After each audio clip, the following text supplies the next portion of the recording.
Jakobus 1 vers 25. En ek doen dit anders te om.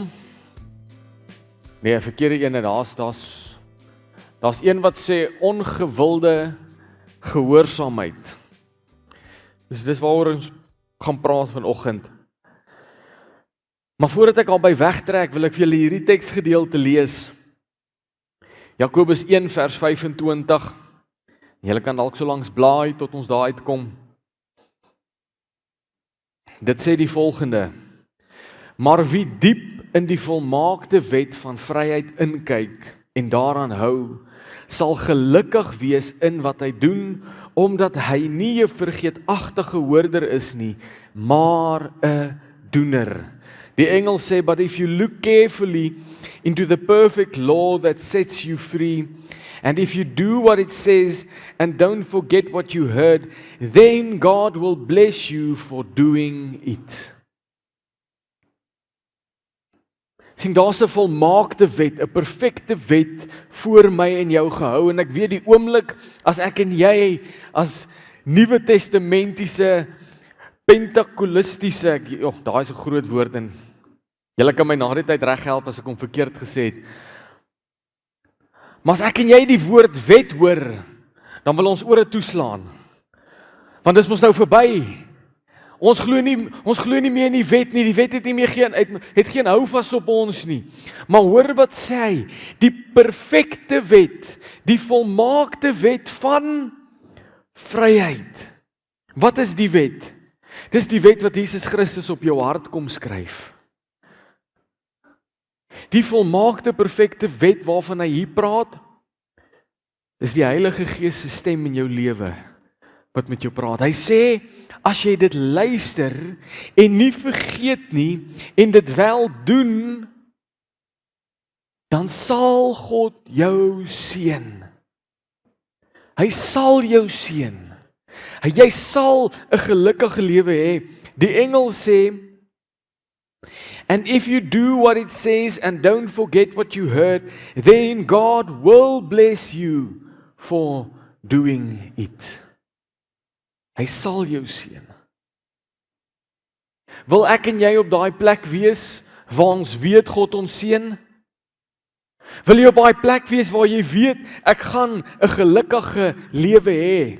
Julle kan saam met my preek. Dit is nou die perfekte geleentheid waar jy kon sê, ja, ek wil dit ook hê.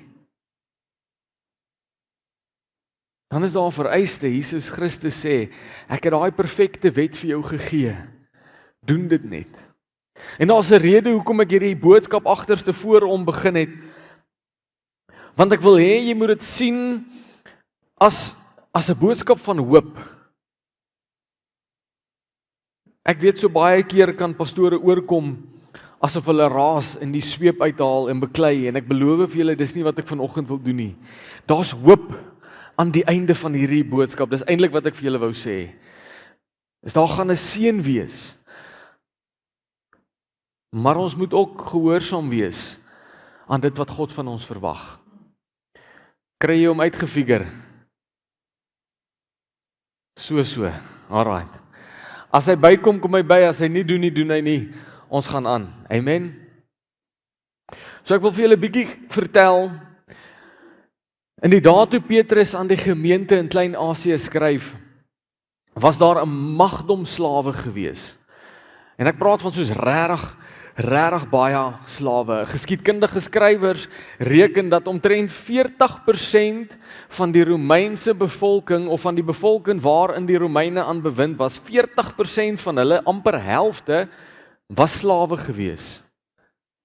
Was mense wat vir iemand anderste gewerk het.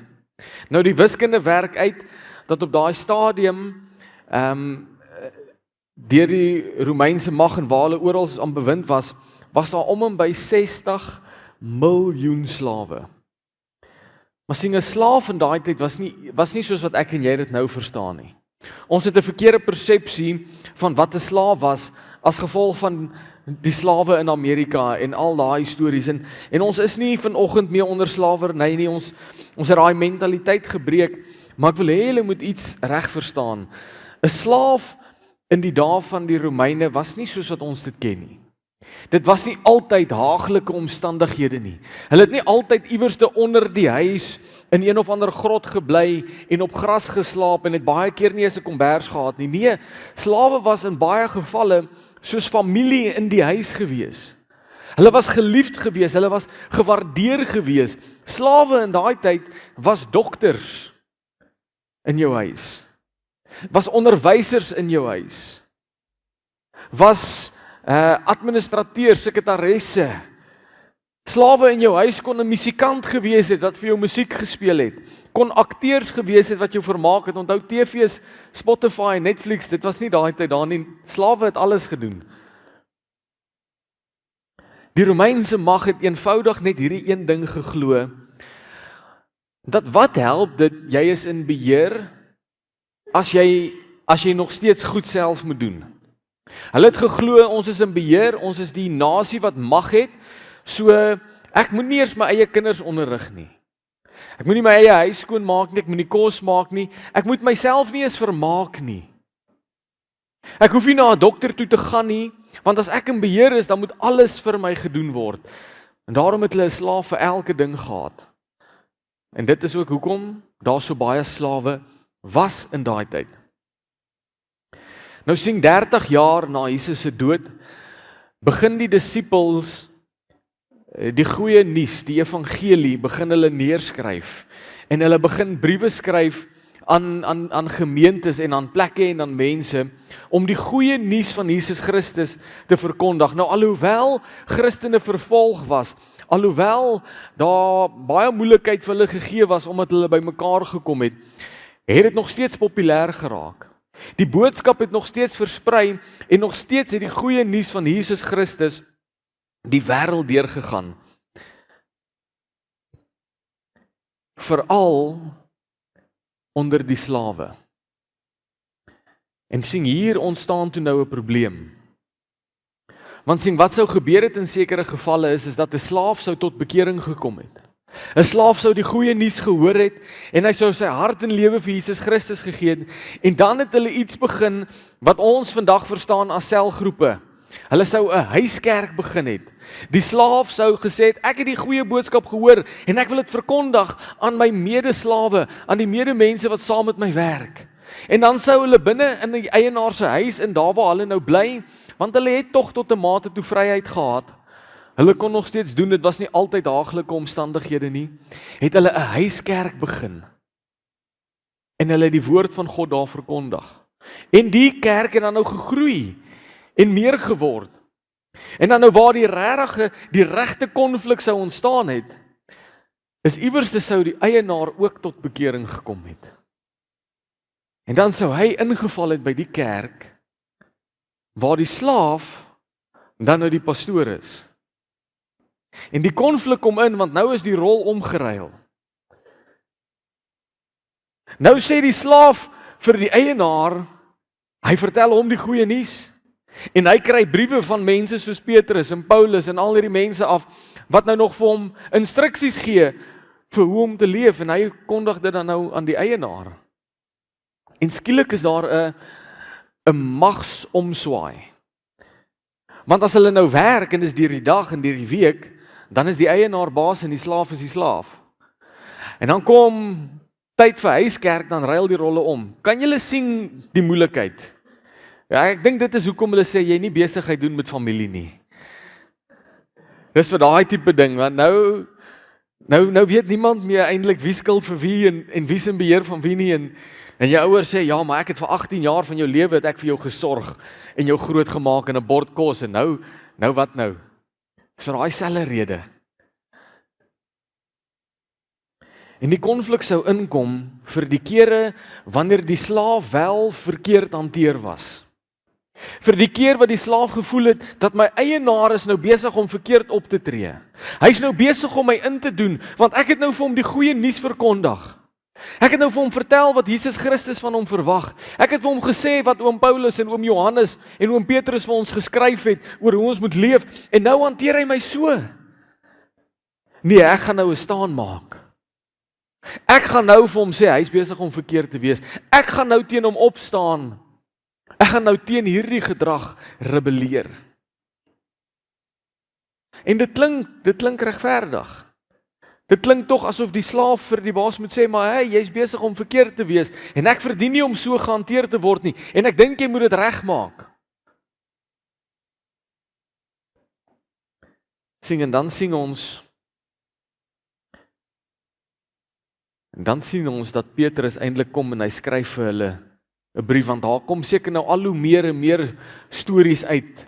Onthou, slawe, en ek wil hierdie net by sê, alhoewel hulle geliefd was, en alhoewel baie van hulle baie goed hanteer was, is dit opgeteken in die boeke van geskiedenis daai tyd, dat slawe was nie gesien as mense nie. Letterlik. Hulle was opgeskryf as itemme, as tools, as iets sonder lewe, sonder emosie, sonder gedagtes. Dit was soos om 'n mikrogolf of 'n ketel te hê vir hulle. So 'n slaaf kon in 'n oomblik se kennis kon hy van ontslaag geraak geword het en niemand sou eers 'n vraag gevra het nie. Die polisie of die Romeinse mag van daai tyd sou nie eens kom ondersoek doen oor waartoe is hy nie.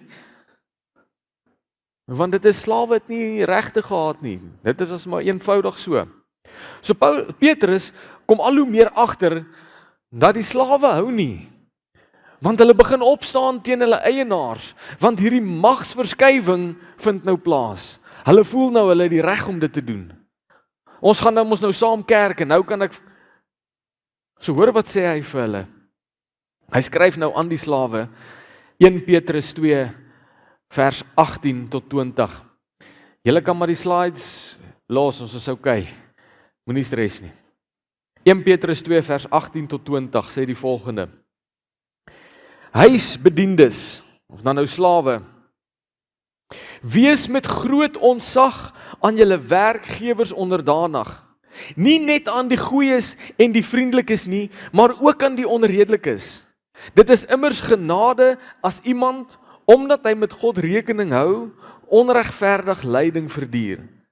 Want watter aanprysing is daar vir julle, wanneer julle oortree, lyfstraf ontvang en nogtans daarmee volhard.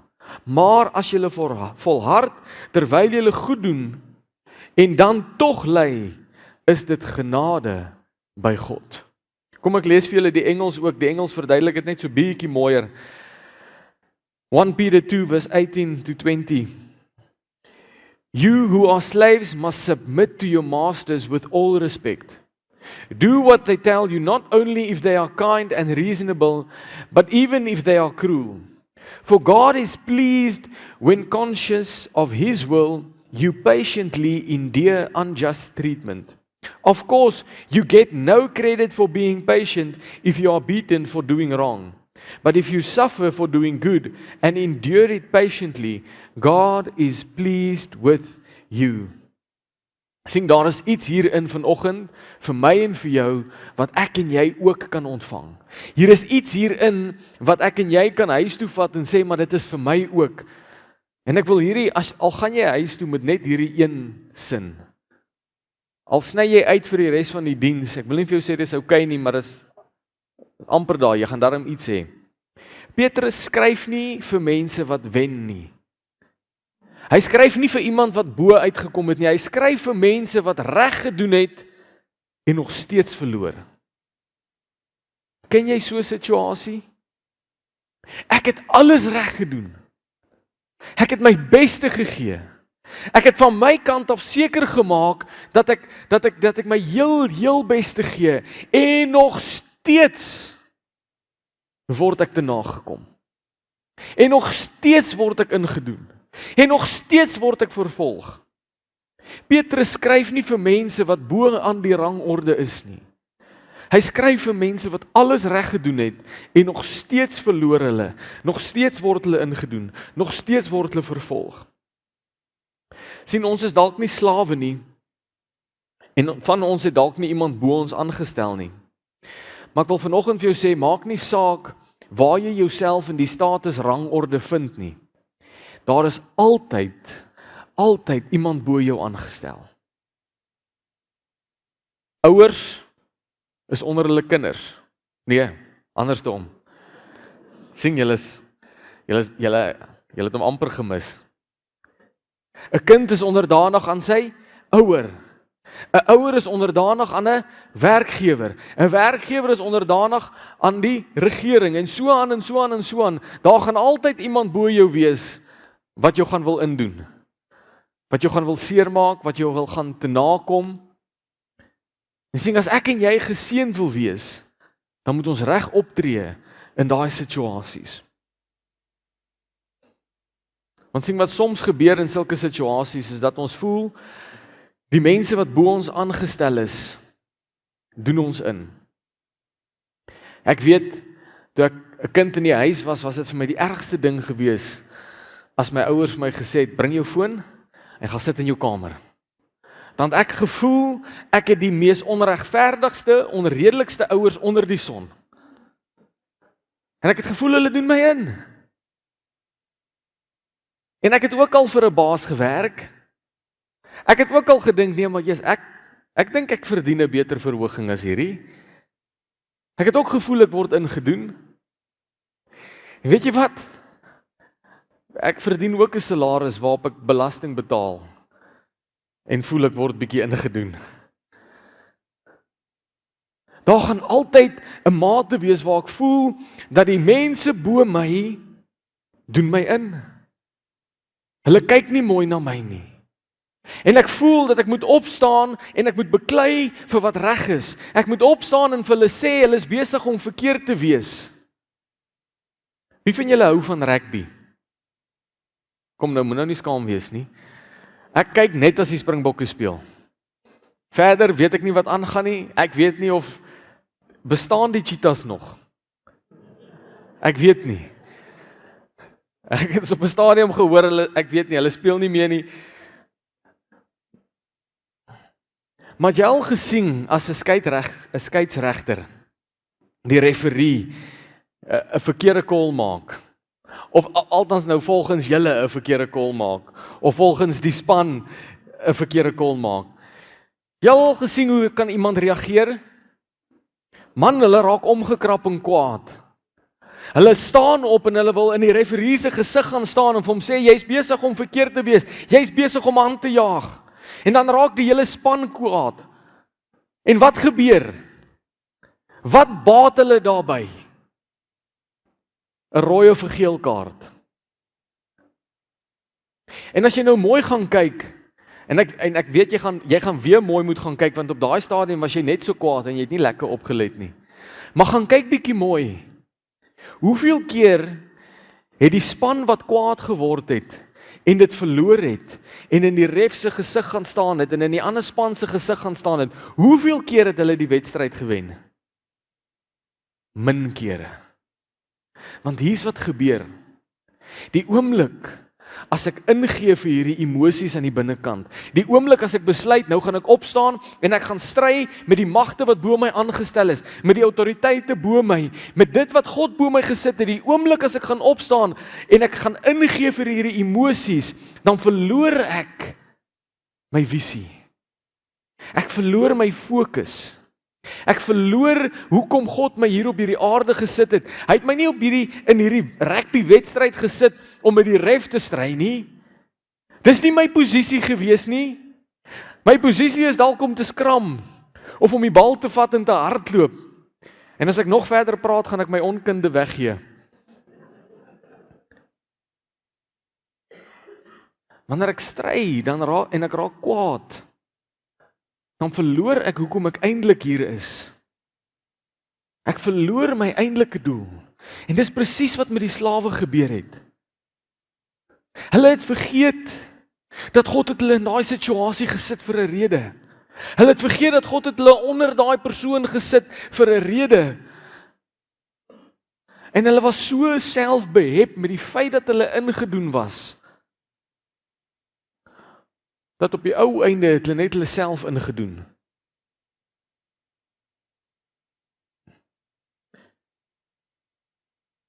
Petrus gee vir hulle advies oor hoe om hierdie situasie te hanteer. Dis amper asof hy vir hulle skryf en sê, ek Ek weet julle raak kwaad, maar raak net rustig, kalmeer. Dink gou-gou oor hierdie saak. Hy sê, huisbediendes, wees met groot ontzag aan julle werknemers onderdanig, nie net aan die goeies en die vriendelikes nie, maar aan die onredelikes ook. En ek dink God ken ons baie beter as wat ons dink hy doen. Ek dink die Heilige Gees weet meer wat in ons harte aangaan, as wat ons weet in ons harte aangaan. Want hoor mooi wat skryf hy. Hy sê, die engel sê, do what they tell you, not only if they are kind and reasonable, but even if they are cruel. Dis baie maklik om onderdanig en gehoorsaam te wees aan iemand, as ek voel hulle is nice met my. Dis baie maklik om saam met die referee se verkeerde besluite te stem as dit in my guns is. Ek meen julle het al gesien, die Springbokke is nie onskuldig nie. Maar laat die ref nou vir ons blaas, dan het niemand 'n woord te sê nie. Nee, ons het niks gesien nie. Dis dieselfde vir die slawe. As die eienaar goed was, dan was hulle kalm en rustig. Maar die oomblik as die eienaar sleg opgetree het. So Petrus sê vir hulle hierso, wees onderdanig met groot ontzag, nie net aan die goeies nie, maar aan die verkeerdes ook, aan dies wat onredelik is. Sien, ek en jy gaan moet wakker wees vir wat die vyand probeer doen. Want die vyand wil jou die heeltyd in daai gemaklike plek hou. Hy wil hê, jy moet voel dat dit net met jou moet goed gaan. En die oomblik wanneer iemand daai goedheid kom versteur, dan wil hy hê moet jy kwaad word, en in opstand kom, en kwaad raak. En Petrus sê vir hulle, ongeag die gedrag van hulle, ongeag wat hulle doen, of wat hulle sê,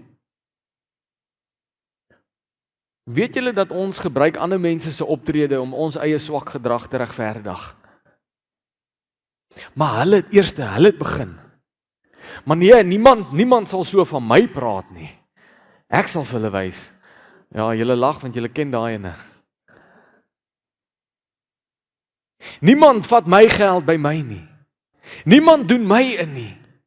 Ons gebruik ander mense, weet jy wat gaan op die ou einde van die dag gebeur? Soos met die rugbywedstryd, soos met die slawe, jy gaan jouself ook net indoen.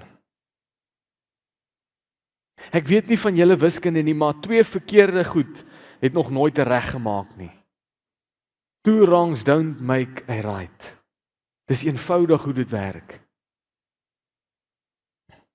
Hoor wat sê Efesiërs 6 vers 5 en 6. Hy sê, slawe, wees met vrees en bewing aan julle aardse eienaars gehoorsaam, met opregte harte soos aan Christus. So hoe moet jy gehoorsaam wees aan dies wat bo jou aangestel is? Soos aan Christus.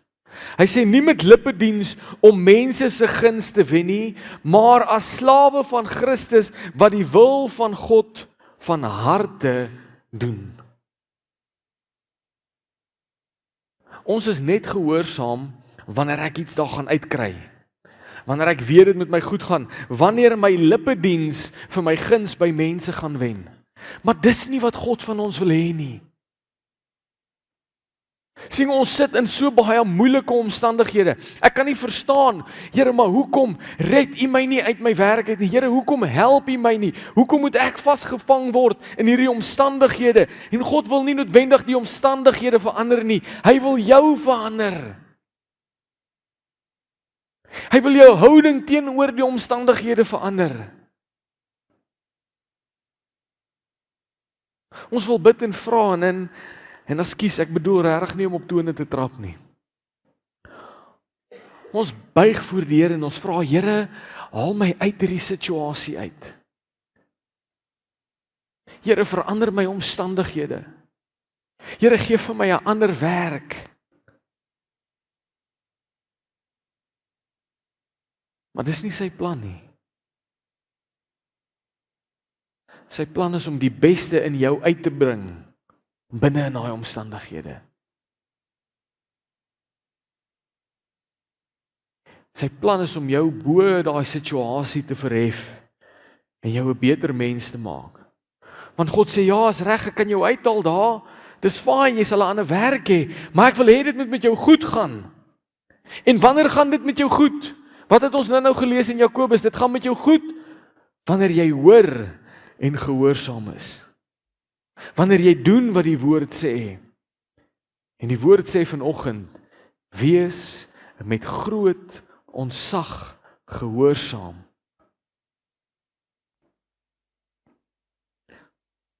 Vers 19 en 20 van 1 Petrus 2 sê die volgende. Hy sê dit is immers genade, dat omdat hy met God rekening hou, onregverdig lyding verduur. Want watter aanprysing is daar vir julle wanneer julle oortree, lyfstraf ontvang en nogtans daarmee volhard. Maar as julle volhard terwyl julle goed doen en dan tog ly, is dit genade vir julle. Ek wil net die Engels ook lees, want soms ontsnap Afrikaans my heeltemal. En die woorde staan daar, en individueel weet ek wat hulle beteken, maar saam maak dit nie vir my lekker sin nie. Maar Engels help soms net bietjie daar. Die Engels sê, for God is pleased when, conscious of His will, you patiently endure unjust treatment. Of course, you get no credit for being patient if you are beaten for doing wrong. But if you suffer for doing good and endure it patiently, God is pleased with you. En sien, hier kom Petrus en hy gee vir hulle 2 scenario's. 2 goed wat jy moet onthou. En die eerste ene is glad nie lekker nie. Ek weet dit is nie lekker nie, want dit was vir my ook nie lekker nie. Hy sê in die Engels, you get no credit. Jy kry geen krediet vir as jy deur moeilike tye gaan, omdat jy ongehoorsaam was nie. Wat hy sê is, as jy aanjaag en dit gaan met jou swaar, weet hoekom.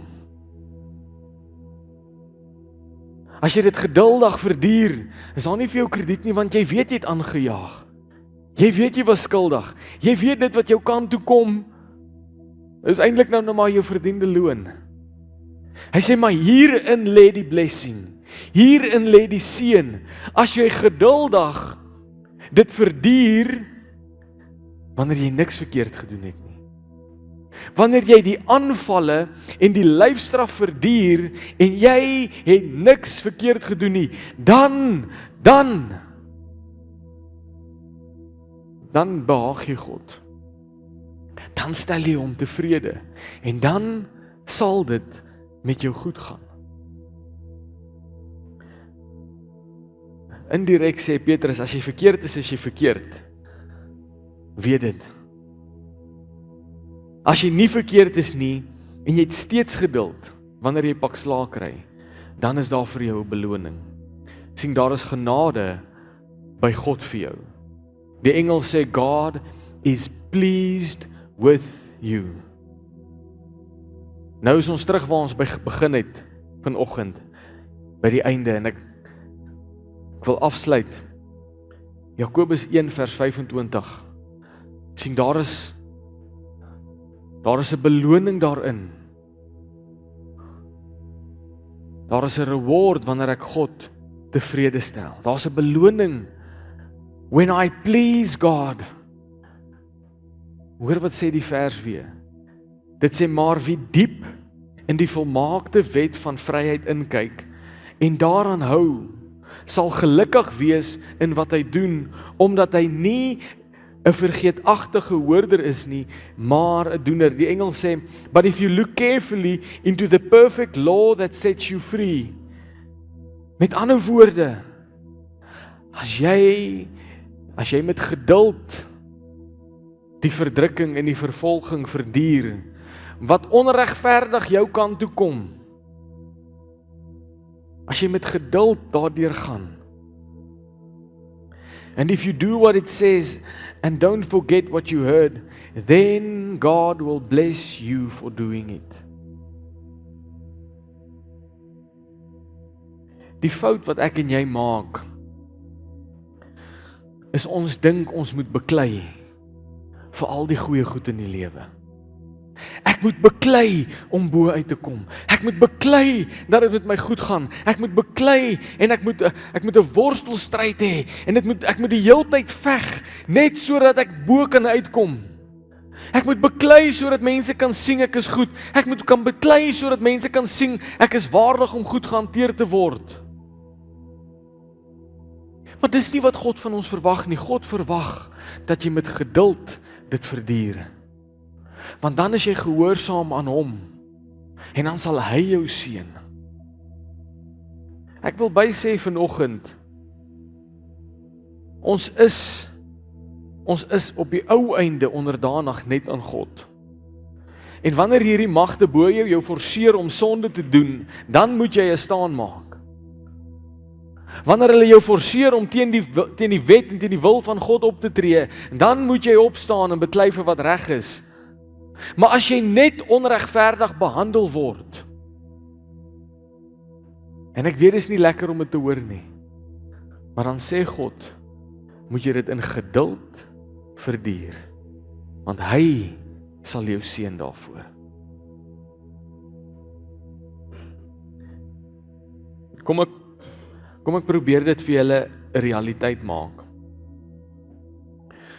Ons het baie lank gepreek oor wie is Jesus, oor Jesus se ek is stellings in Johannes, en ons weet dat hy is totaal en al God gewees. Hy het voor die uitstorting van die Heilige Gees, het hy die Heilige Gees by hom gehad. Ons weet hy was perfek op aarde, hy het nie een ding verkeerd gedoen nie. Ons weet hy is ons redder, hy is ons God. Ons weet hy sit aan die regterhand van God op hierdie oomblik, en ons weet terwyl hy hier op aarde was hy die perfekte mens gewees. Maar hy het met geduld gelei onder die magte wat bo hom aangestel was. Hy het nie opgestaan en vir een oomblik teen die Romeinse mag opgestaan en gesê, julle kruisig my vir iets wat ek nie gedoen het nie. Hy het nie een keer opgestaan en gesê, julle is besig om 'n fout te maak nie. Hy het nie een keer opgestaan en gesê, julle luister na 'n klomp leuns nie. Hy het na sy Vader toe gegaan en gesê, Here, as dit u wil is, laat hierdie beker by my verbygaan, maar Here, nie my wil nie, maar u wil. Paulus sê, wees my navolger soos ek Jesus Christus navolg. Ek en jy is geroep om op te tree en te leef soos wat Jesus Christus geleef het. En wat het hy gedoen? Toe Petrus dit goed sien om namens hom op te staan, toe Petrus sê, maar ek kan nie meer terugsit en stil bly vir hierdie feit nie, en opstaan en die soldaat se oor afkap. Wat het Jesus gedoen? Maar die oor opgetel en hom teruggesit, en seker sy hande uitgesteek en gesê, hier's ek, julle kan my vat. Hoekom wil ek en jy anders te optree? Hoekom voel ons, moet ons anders te optree?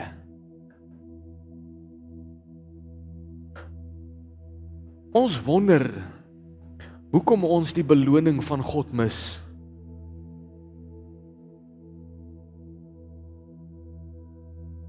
Want nommer 1 doen ons nie wat hy sê nie.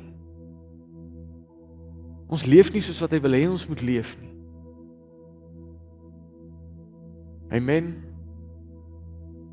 Ek besef die woord is dalk nie vir almal vanoggend nie, en dalk affekteer dit nie jou lewe persoonlik nie.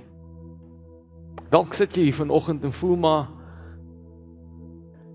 ek kom by die huis gebly het en TBN gekyk het en dalk iets daar gekry het. Dalk moes ek iemand op YouTube eerder gekyk het. Ek wil vanoggend vir jou sê dat dalk affekteer dit nie jou lewe persoonlik nie. Maar iewers gaan die Here iemand oor jou pad stuur. En dan gaan jy die Heilige Gees moet vertrou om jou te herinner aan dit wat hy jou geleer het. Iewers gaan jy iemand raakloop wat moedeloos en mismoedig is oor hoe onregverdig hy hanteer word. En dan kan jy hierdie woorde met hom deel, wat Petrus vir die slawe geskryf het. Amen.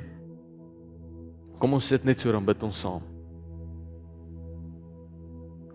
Here, dankie vir u liefde.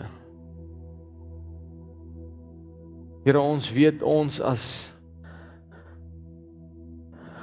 as diensknegte, as slawe van u, Here, ons tree soms op, liewe Heer, in maniere wat ons nie eens altyd besef verkeerd is nie. Here, soms wen die vlees en die emosies, liewe Heer, en raak ons kwaad en wil ons terugbeklei en ons wil terug aanval. Maar Here, vanoggend wil ons bid en vra dat u deur u woord iets nuuts in ons harte sal begin doen. Here, dat u deur u woord in ons harte sal begin praat, Here, sodat ons reg sal optree wanneer die situasie ons pad langs kom. Here, u is tog die God wat regerings aanstel en afstel. Here, u is die God wat mense in die posisie sit waar hulle is, liewe Heer. Here, gee vir ons die krag en die geduld om altyd te doen wat reg is. Om altyd op te tree, Here, soos wat u wil hê ons moet optree. Here, ons weet dit is nie maklik nie. En Here, u weet ook dit is nie maklik nie. En daarom vra ons, Here, met opregte, nederige harte, dat u ons sal help. Dankie, Here, vir u Heilige Gees. Dankie dat ons in u kan vashou. Ons bid dit alles in u wonderlike en heilige naam alleen. Amen en amen.